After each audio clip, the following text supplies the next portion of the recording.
Hello friends, the ninth illustration now. Following is the receipts and payment account of Parnell Sports Club Pune and additional information given below.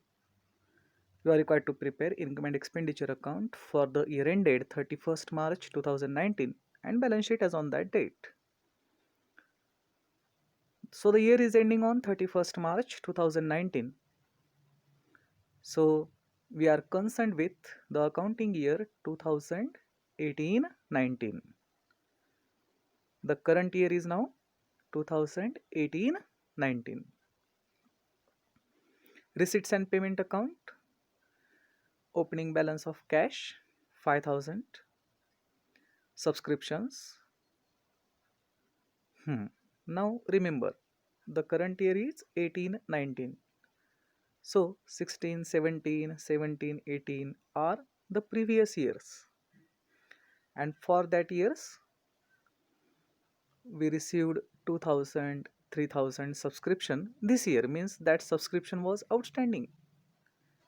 The previous year's subscription was outstanding, that was not received in these years, so it was received in this year. We won't deny, isn't it? We will get the subscription even if it is for the previous years. But the subscription for previous years will not be shown on the income side, isn't it? Because only current year subscription, that is for the year 2018-19, we received 70,000. That 70,000 will be shown on the credit side of income and expenditure account. Okay, then donations, entrance fees, life membership fees, revenue it is. So all the last four items are incomes for the business, provided no adjustments are given. If adjustments are there, we will consider the adjustment. Otherwise, all these four are items of revenue incomes of this concern. Payment side now. The first item, try to understand it. Buy bank overdraft 32,000. We paid for bank overdraft. That means at the beginning of the year there was bank overdraft and immediately we repaid it. We paid it off. वर्षाच्या सुरुवातीला bank overdraft होता. तुम्हाला माहिती bank overdraft म्हणजे बँकेचे पैसे आपण घेतलेले उसने आणि ते लगेच आपण वर्षाच्या सुरुवातीला जो ओव्हरड्राफ्ट होता तो आपण पे ऑफ केलेला आहे. त्या पैशांची परतफेड केलेली आहे. म्हणजे वर्षाच्या सुरुवातीलाच आपण एक लायबिलिटी संपवली आहे. By salaries, electrical charges, municipal taxes, these are expenses. Then by purchase of sports material, that is also expense. Sports material, equipments are asset but material is expense. Then general expenses, billiard expenses, repairs to ground, tournament expenses are also expenses, will be debited to income and expenditure account. Then there is by balance carried down, I mean closing cash and bank balances are given, will be shown on the asset side. Fine. Receipt and payment अकाउंटमध्ये असं वेगळं किंवा विशेष अवघड म्हणण्यासारखं काही नाही आहे. एवढंच की सबस्क्रिप्शन्स जे मिळालेले आहेत यावर्षी आपल्याला ते या वर्षीसाठीही मिळाले आणि पूर्वीच्या काही वर्षांचे जे मिळायचे होते ते पण आहेत. ठीक आहे. पुढे जर काही आणखी ॲडजस्टमेंट सापडले त्याशी संबंधित तर तेव्हा मी एक्सप्लेन करेन. बाकी मग पेमेंट साईडला बँक ओव्हरड्राफ्ट रिपे केला असं सांगतात ते. म्हणजे वर्षाच्या सुरुवातीला आपल्यावर बँकेचं छोटंसं कर्ज होतं टेम्पररी, त्या कर्जाची परतफेड केली आपण. बाकी मग एक्सपेन्सेस आहेत वेगवेगळे. शेवटी कॅश आणि बँक बॅलन्स आहेत असेट साईडला येतील. नाव additional information. 50% donations are for building fund. चला डोनेशन्सना टिक मार्क करून घ्या. 50% are for building fund. Building fund, कुठलाही फंड हा लायबिलिटी साईडला असतो, तर 50% डोनेशन्स आपल्याला बिल्डिंग फंडमध्ये ॲड करायचे आहेत. बिल्डिंग फंडशी संबंधित काहीतरी माहिती पुढे असेलच, सुरुवातीला आहे का काही त्याच्यामध्ये, मग हा ॲड केला जाईल का अगदी आत्ताच तयार होतोय ते बघता येईल आपल्याला. सध्या काय करणार तुम्ही, टिकमार्क डोनेशन्स कुठे असतील, रिसीट साईडला. 70% of entrance fees should be capitalize. Entrance फीसला टिकमार्क करा, रिसीट साईडला आहे. त्यातली 70% आपल्याला कॅपिटल फंडमध्ये ॲड करायची. ठीक आहे, टिकमार्क एंट्रन्स फीस. ही थर्ड इन्फॉर्मेशन आपल्याला लक्षपूर्वक समजून घ्यावी लागेल. Subscription ₹500 for the year 16-17 and ₹1000 for the year 17-18, म्हणजे दोन्ही पूर्वीचेच वर्ष आहेत, हे वर्ष नाही, यापूर्वीचे 2 वर्ष जे आहेत त्यासाठीचं सबस्क्रिप्शन आर स्टील इन ॲरियर्स. थकबाकी, ॲरियर्स म्हणजे काय, थकबाकी म्हणजे पैसे यायला हवेत पण आले नाहीत, म्हणजेच ॲक्रिव्ड आहे. आणि इथं आउटस्टँडिंग हा शब्द वापरतात या टॉपिकमध्ये, ॲक्रिव्डला सुद्धा. तर अजूनही या वर्षाच्या शेवटी मागच्या 2 वर्षांसाठी सबस्क्रिप्शन येणं बाकी आहे. ठीक आहे, इट इज स्टील आउटस्टँडिंग. मग आपल्याला ते बॅलन्स शीटमध्ये असेट साईडला दाखवावं लागेल. म्हणजे मागच्या वर्षीसाठी या वर्षी सबस्क्रिप्शन मिळालं आहे आपल्याला, नाही असं नाही. किती मिळालं आहे, 16-17साठी 2000 मिळालं आहे.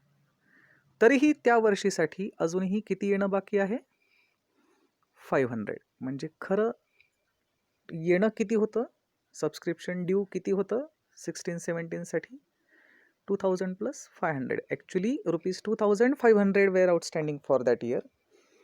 Out of that, we could get 2000 this year, and still 500 are due for that year.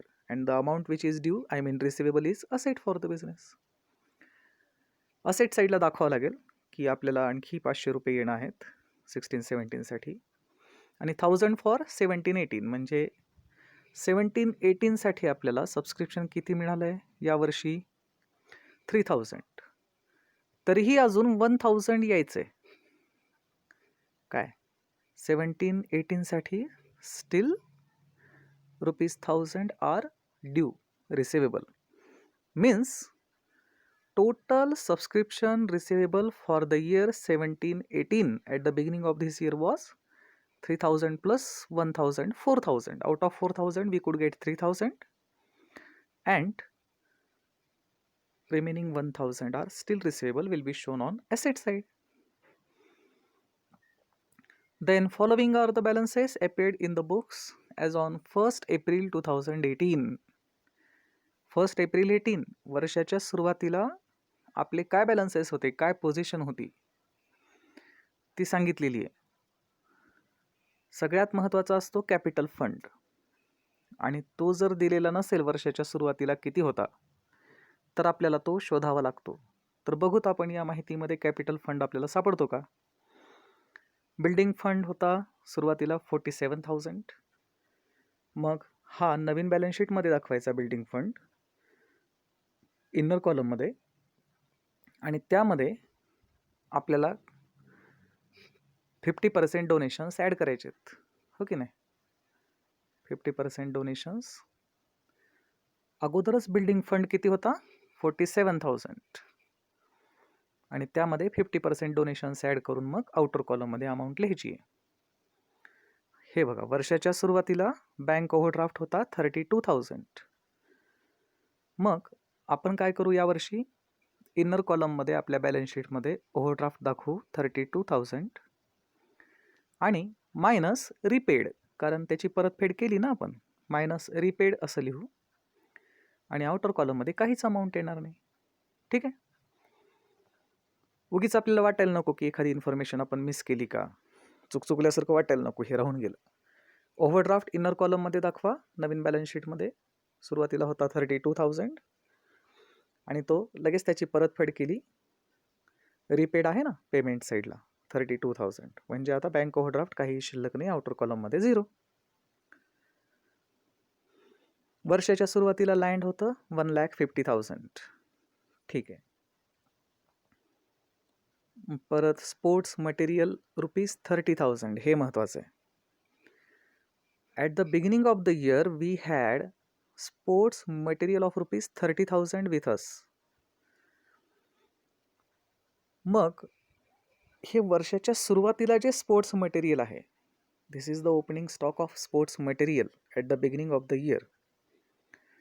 वर्षाच्या सुरुवातीला हे कुठून आलं मटेरियल? मागच्या वर्षीचं उरलेलं आहे ना ते. मागच्या वर्षीचं जे मटेरियल उरलं म्हणजे last year's closing stock, that is current year's opening stock. मागच्या वर्षीचं उरलेलं मटेरियल ते या वर्षीच्या सुरुवातीला 30,000 जे आहे ते मटेरियल आपण तसंच ठेवणार का वापरणार यावर्षी? काय हे जे मटेरियल आहे हे आपण तसंच ठेवणार आहोत का वापरणार आहोत? अर्थातच हे मटेरियल आपण यावर्षी वापरणार आणि वापरतोच. मग sports material is current asset. This is not fixed asset like sports equipments. It is current asset आणि हे जे आहे याचा वापर होतच असतो. आणि म्हणून जसं ओपनिंग स्टॉक ऑफ गुड्स आपण काय करतो, एक्सपेंडिचर साईडला दाखवतो की नाही, ट्रेडिंग अकाउंटच्या डेबिट साईडला. ओपनिंग स्टॉक ऑफ गुड्स आपण वर्षभर तसाच ठेवतो का विकतो? अर्थातच तो वापरला जातो.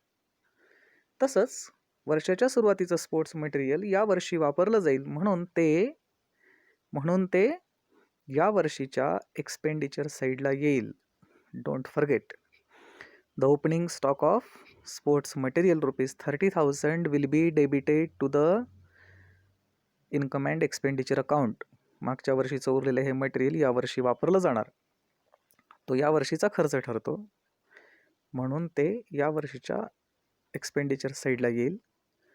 शिवाय यावर्षी आपण आणखी स्पोर्ट्स मटेरियल खरेदी केलेलं आहे, कारण मागच्या वर्षीचं उरलेलं जे होतं ते वापरून संपलं ना. संपलं म्हणूनच गरज पडली नवीन मटेरियलची आणि म्हणून this year we purchased this material of ₹50,000. So previous years 30,000, then new purchases 50,000. By this way we had sports material of ₹30 plus 50. What? 80,000. We had 30 plus 50 sports material of ₹80,000 in our hand this year. We thought we used all that material this year. पण नंतर असं लक्षात येईल तुमच्या, पुढे अशी माहिती मिळेल आपल्याला की यामधलं काही मटेरियल उरलं म्हणजे यावर्षी वापरलं का, ते कन्झ्युम केलं का आपण? नाही. मग ते उरलं म्हणून ते 8,000 closing stock of sports material will be deducted from that total. ते आपण बघू. सध्या एवढं लक्षात ठेवा, मागच्या वर्षीचं 30,000 यावर्षी वापरलं, परत ते संपलं म्हणून नवीन 50,000चं मटेरियल घेतलं. अशा प्रकारे 80,000चं मटेरियल आपल्याजवळ आहे या वर्षात. आणि या आपल्याजवळ आहे म्हणजे आपण ते वापरलं, इथपर्यंत एवढं म्हणू शकतो आपण की मागच्या वर्षीची 30 आणि या वर्षीची 50, असं 80,000चं मटेरियल आपण यावर्षी वापरलेलं आहे. बाकी मग पुढे बघू. आणखी पुढे आउटस्टँडिंग सबस्क्रिप्शन फॉर 2016-17 मिळाली माहिती आपल्याला की 16-17साठी सबस्क्रिप्शन आउटस्टँडिंग होतं 2,500. त्यापैकी मिळाले किती? 2,000. आणि म्हणून उरले किती? आणखी मिळायचे किती? 500. म्हणून 500 आपण कुठं दाखवणार? असेट साईडला. परत 17-18साठी किती सबस्क्रिप्शन मिळायचं होतं आपल्याला या वर्षाच्या सुरुवातीला आपल्याला किती येणं होतं? 17-18साठी 4,000. आणि या वर्षात आपल्याला किती मिळालं त्या वर्षासाठी 3000. किती 3000 मिळालं. आणि म्हणून अजूनही 17-18साठी किती सबस्क्रिप्शन मिळायचं आहे 1000 इज स्टील आउटस्टँडिंग. आणि म्हणून 1000 आपण कुठे दाखवणार बॅलन्स शीटमध्ये असेट साईडला. ठीक आहे. तर मग मी तुम्हाला आत्ता सांगतो, तुम्ही प्रॉब्लेम सॉल्व्ह करणार आहात. काय करायचे तुम्ही बिल्डिंग फंड म्हणजेच फोर्थ इन्फॉर्मेशन जे आहे त्यामधले कुठले आयटम्स आपल्याला इनर कॉलममध्ये नवीन बॅलन्स शीटमध्ये दाखवावे लागतील. बिल्डिंग फंड इनर कॉलममध्ये दाखवा, नंतर त्यामध्ये ॲड करायचे बँक ओव्हरड्राफ्ट इनर कॉलममध्ये दाखवा, लायबिलिटीज साईडला बिल्डिंग फंड पण इनर कॉलममध्येच, लायबिलिटीज साईडला बँक ओव्हरड्राफ्ट इनर कॉलममध्ये दाखवा, नंतर तो रिपे केला म्हणून दाखवा. आपण लँडवर आपल्याला आत्तापर्यंत कुठली ॲडजस्टमेंट किंवा लँडशी संबंधित काही यापूर्वी पण नाही सापडलं, त्यामुळे लँड आपण आउटर कॉलममध्ये दाखवू शकतो. त्यावर कुठलं काही ॲडजस्टमेंट नाही आहे, चेंजेस होणार नाही आहेत लँडमध्ये. स्पोर्ट्स मटेरियल मात्र स्पोर्ट्स मटेरियल्स संबंधित आपल्याला काही ॲडजस्टमेंट कराव्या लागणार आहेत. हे जे opening stock of sports material 30,000 आहे, हे एक्सपेंडिचर साईडला इनर कॉलममध्ये दाखवा. नंतर नवीन परचेस केलेलं आपल्याला कळतं ते त्यामध्ये ॲड करावं लागणार आहे, म्हणून 30,000 इनर कॉलममध्ये दाखवा opening stock of sports material. आणि शिवाय आउटस्टँडिंग सबस्क्रिप्शन असेट साईडला इनर कॉलममध्ये दाखवा दोन्ही. 16-17 आउटस्टँडिंग 2500 इनर कॉलममध्ये एक लाईन सोडा. परत फॉर 2017-18 4000 इनर कॉलममध्ये, आणि मग त्याखाली एक लाईन सोडायची. आणि मग मिळालंय म्हणून जेव्हा कळतं त्या वर्षीसाठी आपल्याला, त्यावेळेला त्यातून आपण ती मिळालेली अमाऊंट मायनस करायची. आणि मग अजूनही किती मिळायची राहिली ती आउटर कॉलममध्ये येईल. Outstanding subscription for the current year is 8000. हां, हे जे सबस्क्रिप्शन आउटस्टँडिंग सांगितले ते या वर्षीचे ना. मग परत असेट साईडला आपल्याला या वर्षीसाठीच आउटस्टँडिंग सबस्क्रिप्शन दाखवावं लागेल 8000. 3ही वर्षांसाठी आपल्याला आउटस्टँडिंग आहेच, ते 3ही वर्षांचं दाखवावंच लागेल. आणि हे या वर्षीचं आहे ना, this is current year's outstanding subscription, so it must be shown on the income side. Income साईडला आपल्याला काय करावं लागेल 70,000. या वर्षीसाठी किती मिळाले 70,000 इनर कॉलममध्ये लिहायचे, प्लस आउटस्टँडिंग या वर्षीसाठी किती सांगितले आत्ता 8000. 70,000 plus 8000 total income under this head for this year is 78,000. ते आउटर कॉलममध्ये दाखवू आपण. नंतर closing stock of sports material was 8000. हां, स्पोर्ट्स मटेरियलवर इथे आपल्याला चांगलं लक्ष द्यावं लागणार आहे. का? मागच्या वर्षीचं जे उरलेलं होतं ते यावर्षी वापरलं 30,000. ते वापरून संपलं म्हणून परत मटेरियल घेतलं. पेमेंट साईड सांगते की यावर्षी आपण स्पोर्ट्स मटेरियल परचेस केलं. कितीचं केलं 50,000.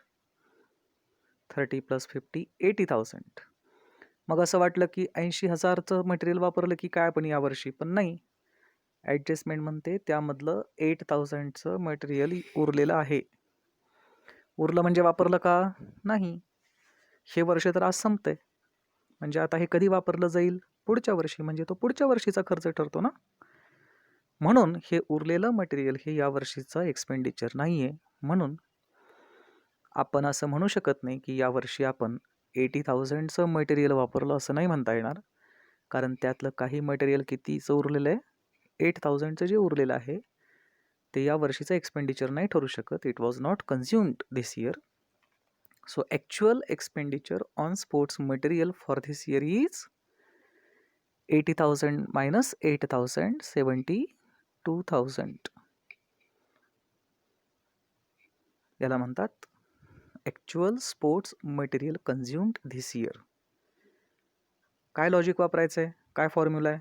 Opening stock plus new purchases minus closing stock. संपलं. अशा ॲडजस्टमेंट पुढे बऱ्याच येणार आहेत वेगवेगळ्या आयटम्सवर. काय लक्षात ठेवणार? Opening stock plus purchases minus closing stock is equal to sports material consumed. आणि हे उरलेलं जे मटेरियल आहे ते असेट साईडला दाखवू आपण. शिवाय आणखी काय सांगतात ते, depreciation is to be provided at the rate 12.5% per annum.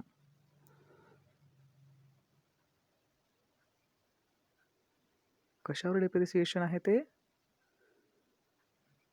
12.5% closing stock of sports मटेरियलवर. बरं ठीक आहे. मग sports material 8,000 minus 12.5% depreciation on it. म्हणून आउटर कॉलममध्ये स्पोर्ट्स मटेरियल येईल after cutting that depreciation. Actually sports material is current asset, तरीही त्यावर डेप्रिसिएशन सांगितलं आहे. ठीक आहे, जे सांगितले त्यानुसार करू आपण.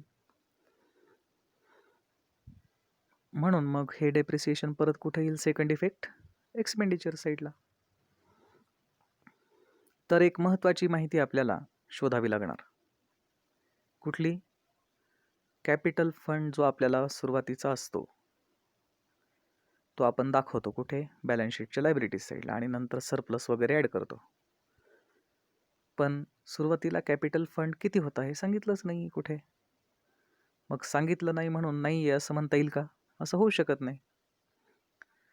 मग काय करायचं, कॅपिटल फंड शोधायचा, काम वाढलं आपलं. How to find out the capital fund. आपण कॅपिटल फंड कधीचा शोधणार आहोत, वर्षाच्या सुरुवातीला किती होता तो शोधणार. मग वर्षाच्या सुरुवातीचा कॅपिटल फंड शोधायचा असेल तर कसा शोधणार, अकाउंटिंग इक्वेशन वापरावं लागेल. काय accounting equation, assets minus liabilities is equal to capital. मग वर्षाच्या सुरुवातीला आपले काय असेट्स होते, त्यातून वर्षाच्या सुरुवातीला काय लायबिलिटीज होत्या मायनस करा, आणि मग मिळणारी फिगर काय असेल, कॅपिटल फंड असेल. So simple. मग कुठे आहेत वर्षाच्या सुरुवातीचे असेट्स, आहेत का कुठे प्रॉब्लेममध्ये, आहे का माहिती, काय असेट्स होते वर्षाच्या सुरुवातीला आपल्याला माहिती आहे का, कुठून माहिती मिळेल ती, आहे ना. The fourth adjustment speaks about it. Balances at the beginning of the year, I mean on 1 April 2018 are given. त्याच्या मदतीनं आपण बॅलन्स शीट तयार करायची वर्षाच्या सुरुवातीची. Assets minus liabilities is equal to capital fund. आणि मग सांगा बरं, ओपनिंग जर बॅलन्स शीट तयार केली आपण तर बिल्डिंग फंड कुठे येईल, लायबिलिटीज साईड. बँक ओव्हरड्राफ्ट कुठे येईल, लायबिलिटीज साईड. लँड कुठे येईल, असेट साईड. स्पोर्ट्स मटेरियल कुठे येईल, असेट साईड. आउटस्टँडिंग सबस्क्रिप्शन्स कुठे असतील, असेट साईड. लक्षात घ्या, वर्षाच्या सुरुवातीची बॅलन्स शीट म्हणजेच मागच्या वर्षीची क्लोजिंग बॅलन्स शीट. थोडक्यात मागच्या वर्षीची बॅलन्स शीट तयार करतोय आपण. मग मागच्या वर्षीची बॅलन्स शीट तयार करत असताना मागच्या वर्षी जेव्हा बिल्डिंग फंड, बँक ओव्हरड्राफ्ट असतील ते लायबिलिटीज साईडला येतील, लँड असेट साईडला येईल. स्पोर्ट्स मटेरियल जे आहे, closing stock of sports material मागच्या वर्षीचा, तो असेट साईडलाच असणार. आणि मागच्या वर्षी आउटस्टँडिंग सबस्क्रिप्शन्स त्यांनी कुठे दाखवलेली असतील, असेट साईडलाच येतात ना ते. अशा प्रकारे आपल्याला ओपनिंग बॅलन्स शीट बनवावी लागेल. पण एक गोष्ट लक्षात घ्या, या चौथ्या ॲडजस्टमेंटमध्ये वर्षाच्या सुरुवातीला कॅश किती होती इथं त्यांनी स्पष्ट नाही सांगितलं. आता बँक बॅलन्स तर नव्हतं, जे होतं ते क्रेडिट बॅलन्स होतं, म्हणजेच बँक ओव्हरड्राफ्ट होता. मग वर्षाच्या सुरुवातीला कॅश तर असेलच ना, मागच्या वर्षीच्या शेवटी असेलच ना, म्हणजेच वर्षाच्या सुरुवातीला या वर्षीच्या असेलच कॅश. मग किती कॅश होती, कसं शोधायचं ते सांगा बरं. ओपनिंग बॅलन्स ऑफ कॅश कुठं असतं ते, where we get the opening cash balance. Yes, look at the receipt and payments account. To balance brought down, what is this? This is the opening cash balance 5,000. म्हणजे एक जे asset आहे की जे लिस्टमध्ये त्या फोर्थ ॲडजस्टमेंटमध्ये त्यांनी स्पष्ट नाही सांगितलं. नाही सांगितलं म्हणजे नाही असं नाही, ओपनिंग बॅलन्स शीट तयार करत असताना रिसीट अँड पेमेंट अकाउंटमधून एक इन्फॉर्मेशन आपल्याला घ्यावी लागते, ती म्हणजे ओपनिंग कॅश बॅलन्स. आणि म्हणून हे 5000 आपल्याला ओपनिंग बॅलन्स शीटच्या असेट साईडला दाखवावं लागेल. आणि मग आता आपण ओपनिंग बॅलन्स शीट बघू. ही क्लोजिंग आहे 31 मार्च 19ची. हां, वर्किंग नोट्समध्ये तुम्हाला how the capital fund is to be calculated याबद्दल माहिती बघायला मिळेल. आणि आता आपण चर्चा केल्याप्रमाणेच आहे ते. Just a minute.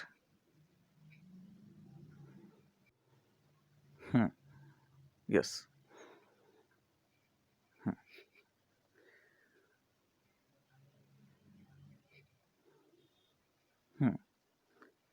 This is opening balance sheet.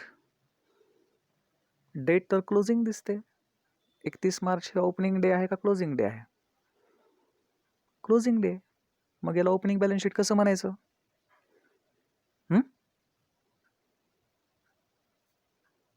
बघा ना, 31 मार्च किती आहे ते? 18 आहे.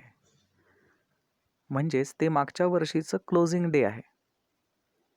मागच्या वर्षीची क्लोजिंग डेट म्हणजेच या वर्षीची ओपनिंग डेट. 31 मार्च 18 काय आणि 1 एप्रिल 18 काय? एकच.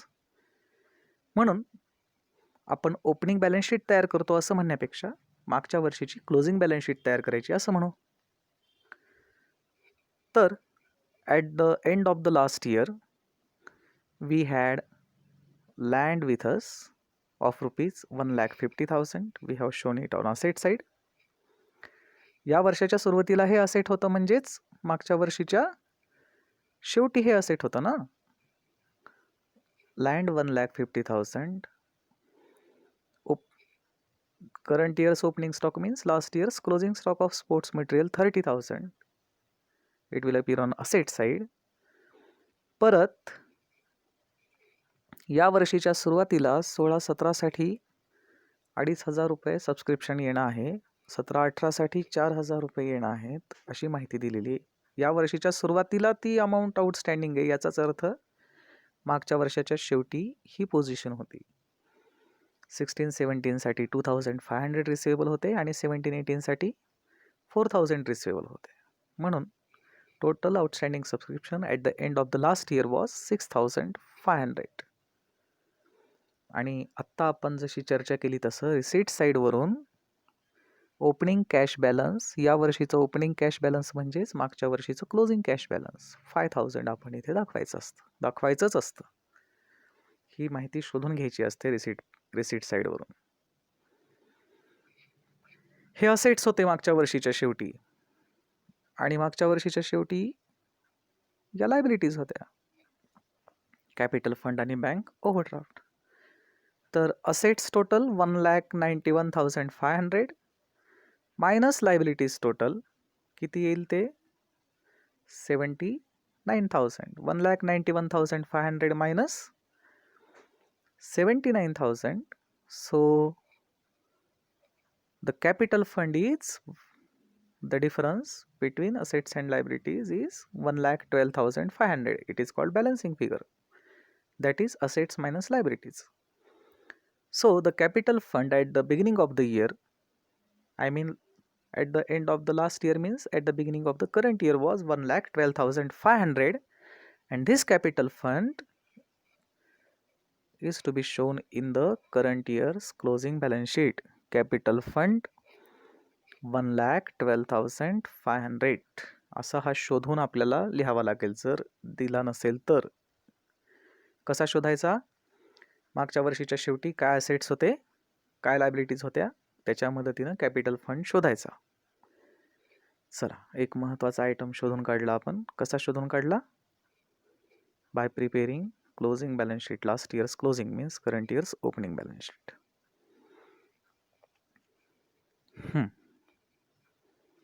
मग आता आपण प्रॉब्लेम सॉल्व्ह करू शकतो. बरीच चर्चा झाली आहे महत्त्वाच्या पॉईंट्सवर. बघूत आता आपण.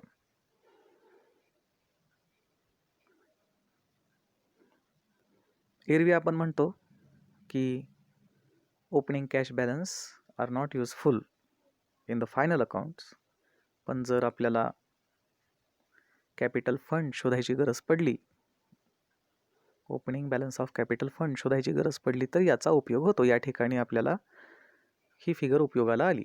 कशाची? ओपनिंग कॅश बॅलन्सची. मग आता रिसिट साईड सांगते की यावर्षी आपण 16-17 साठी 2000 सबस्क्रिप्शन मिळवलं. बरं, मग मागच्या नाही, 16-17 साठी ॲक्च्युली किती सबस्क्रिप्शन आउटस्टँडिंग होतं? 2500 इथं सांगितलेलं आहे. कुठे सांगितलेलं आहे? फोर्थ ॲडजस्टमेंटमध्ये 2016-17 साठी आउटस्टँडिंग सबस्क्रिप्शन किती होतं? 2500. त्यापैकी 2000 मिळाले. तरीही मग या वर्षीच्या शेवटी किती सबस्क्रिप्शन आउटस्टँडिंग आहे त्या वर्षीसाठी? 2500 मायनस 2000, स्टील ₹500 आर आउटस्टँडिंग, म्हणून त्या सेट साईडला आलं. नंतर रिसीट साईड सांगते की या वर्षी आपल्याला 17-18 साठी 3000 सबस्क्रिप्शन मिळालं. पण मिळायला किती हवं होतं ॲक्च्युली? इथून कळतं 4000 वेर due receivable for that year, but we received 3000. So still 1000 are receivable at the end of this year. So that will also be shown as outstanding on asset side, 1000 for 17-18. असा या फिगर्सचा उपयोग झाला आपल्याला. 18-19 साठीचं जे subscription आहे 70,000 ते या वर्षीचं असल्यामुळे या वर्षीच्या इन्कम साईडला येईल. हो की नाही? बाय सबस्क्रिप्शन 70,000 आणि पुढे ॲडजस्टमेंट आहे म्हणून इनर कॉलममध्ये दाखवलं आपण.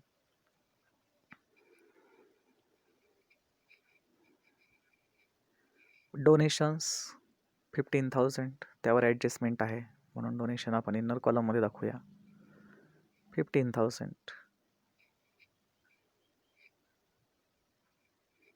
त्यानंतर डोनेशन्स नंतर काय? Entrance fees. एंट्रन्स फीसवर काही ॲडजस्टमेंट होती का? एंट्रन्स फीस आहे की 70% of entrance fees should be capitalized. मग एंट्रन्स फीस इनर कॉलममध्ये दाखवा 1700. कुठे दाखवणार इनर कॉलममध्ये?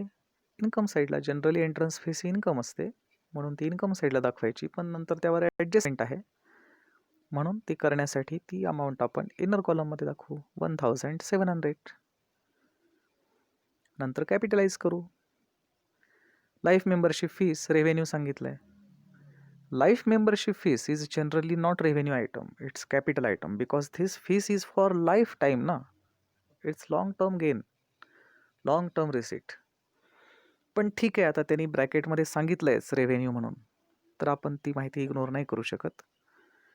Life membership fees being the revenue item as per their information will be shown on income side here 17,000. Okay, now payments. Bank overdraft 32,000. तर bank overdraft आता राहिला नाही, जो होता तो संपला. म्हणून आपण एकतर क्लोजिंग बॅलन्स शीटमध्ये बँक ओव्हरड्राफ्ट इनर कॉलममध्ये दाखवू शकतो आणि मायनस रिपेड, आणि बाहेर मग आउटर कॉलममध्ये अमाऊंट किती येणार? 0. म्हणून तसं नाही केलं तरी इफेक्ट तोच आहे. तो राहिलाच नाही तर आता दाखवण्यात काही अर्थ नाही वर्षाच्या शेवटी in the closing balance sheet. So forget it. Salaries, electrical charges, municipal taxes or expenses will be debited to this account. Okay. Then important item, purchase of sports material 50,000. So opening stock of sports material 30,000 plus new purchases 50,000. पुढे closing stock आहे म्हणून inner कॉलममध्येच दाखवा 80,000. General expenses, billiard expenses, repairs to ground, tournament expenses are expenses will be debited to income and expenditure account. Yes. debited to income and expenditure account. And what is the last item? Closing cash and bank balances. They will be shown on asset side. या वर्षाच्या शेवटी cash शिल्लक आहे, asset आहे दाखवावंच लागेल. 7,000 and 14,000.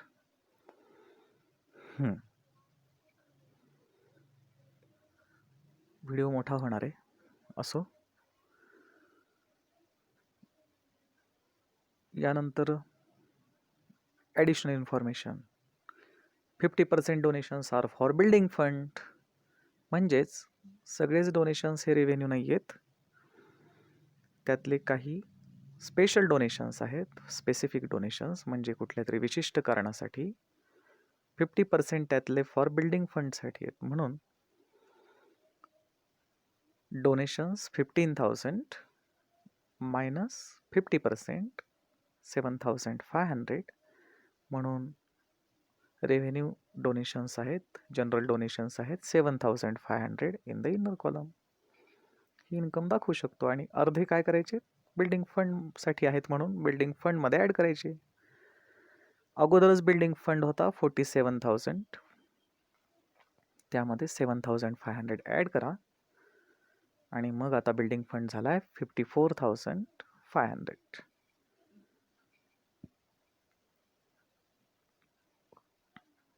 पहिली adjustment झाली.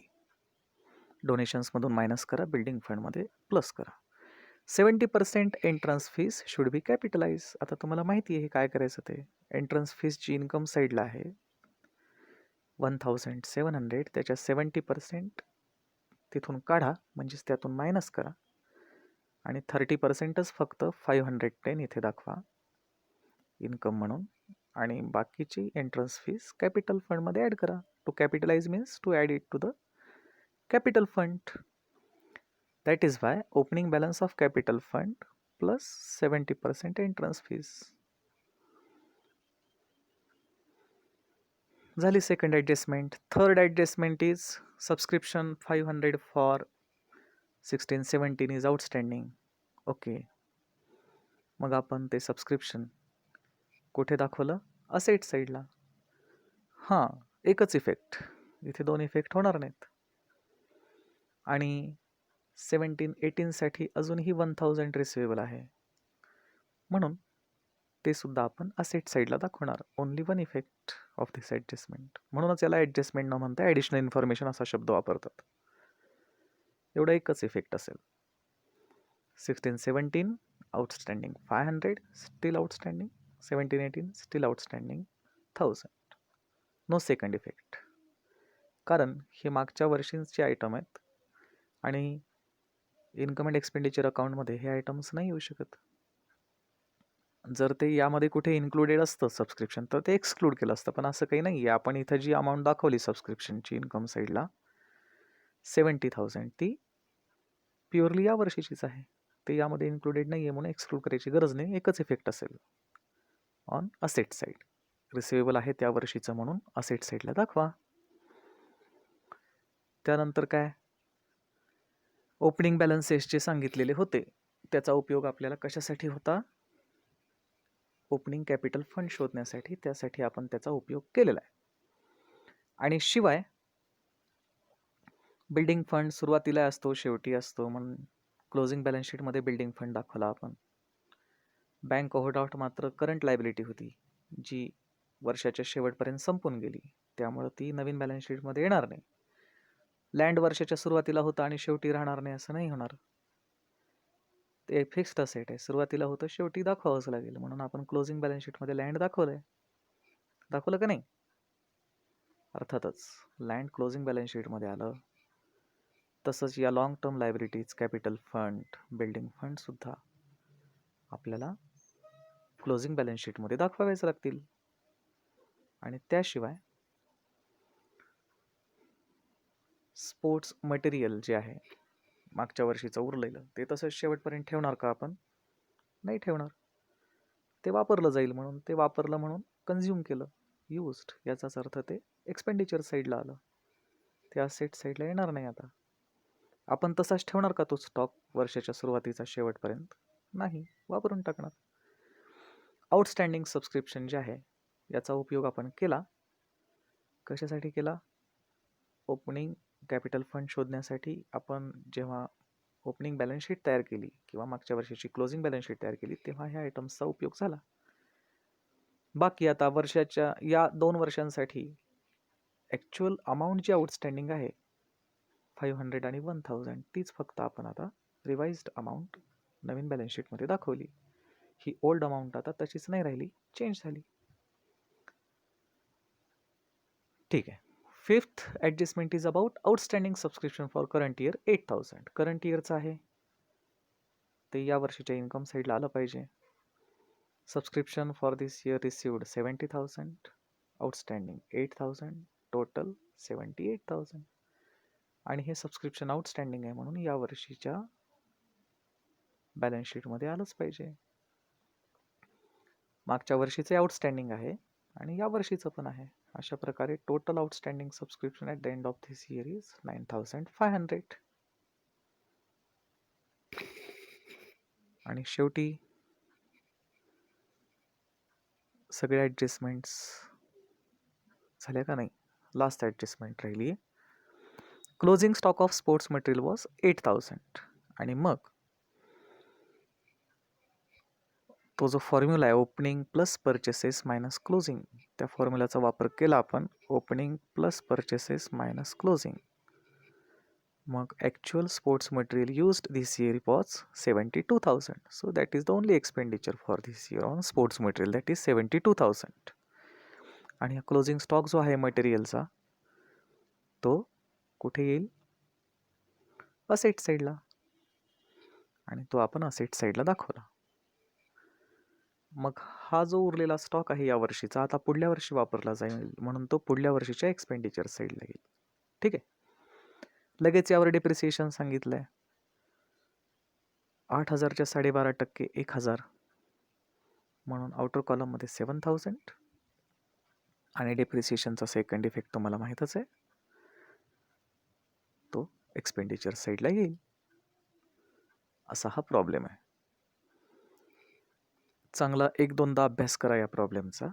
मग नेमकं कुठले कुठले आयटम्स टिक मार्क करायचे, किती वेळेस करायचे, म्हणजे कुठले आयटम्स इनर कॉलममध्ये दाखवावे लागतील याचा तुम्हाला एक अंदाज येईल. ह्या गोष्टी सांगून नाही समजत, सरावातूनच अंगवळणी पडतात.